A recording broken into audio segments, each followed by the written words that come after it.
April 1973. Saigon sweltered. The air, thick with humidity, carried the stench of fear. President Nguyen Van Thieu, his face etched with worry, stared at the maps spread across his desk. Each red pin, a communist stronghold, mocked his fading authority. The North Vietnamese army, emboldened by recent victories, was closing in. 2 years ago, the Americans had promised peace with honor. Now they were withdrawing, leaving South Vietnam to fend for itself. Thieu felt a wave of betrayal wash over him. His pleas for more support, for a renewed commitment, fell on deaf ears. The world was turning a blind eye to his plight. Desperation clawed at him. His generals, their faces grim, offered little comfort.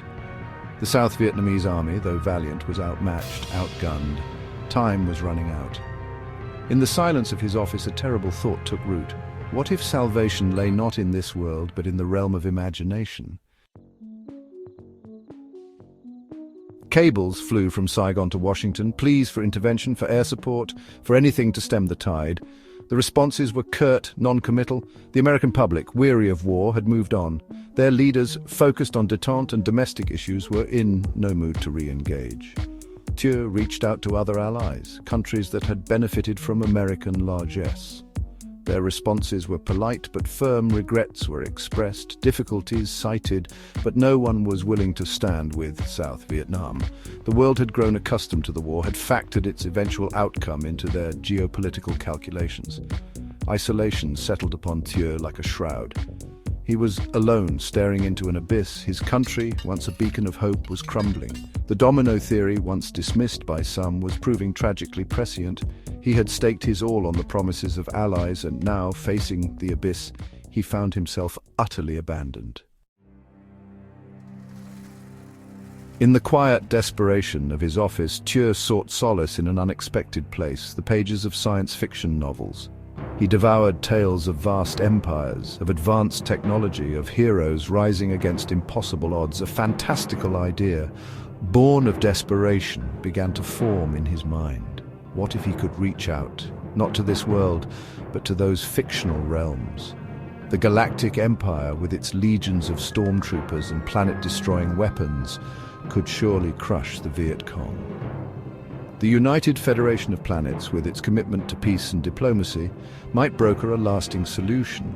The Time Lords, with their mastery of time and space, could rewrite history itself. Each empire, a product of imagination, offered a glimmer of hope. Their technologies, their ideologies, their very existence challenged the grim realities of his situation. In the face of overwhelming odds, President Thieu found himself clinging to the impossible, seeking salvation in the fantastical. Of course, fictional empires could not intervene in a real-world conflict, but the very act of imagining their involvement forces us to confront the complexities of the Vietnam War. What if superior firepower, like that wielded by the Galactic Empire, had been brought to bear? Would it have achieved a lasting victory, or merely sown the seeds of greater resentment? What if the Federation's ideals of diplomacy and understanding had been applied? Could a peaceful resolution have been found, sparing countless lives? And what if, as the Time Lords might suggest, the very course of history had been altered, preventing the conflict from ever arising? These what-ifs, while rooted in fantasy, offer a poignant reflection on the Vietnam War. They remind us of the human cost of conflict, of the limitations of power, and of the enduring allure of seeking solutions beyond the realm of the possible. In the end, President Thieu's desperate hope for fictional intervention serves as a reminder that even in the darkest of times, the human capacity for imagination, for dreaming of a better world, can never be extinguished.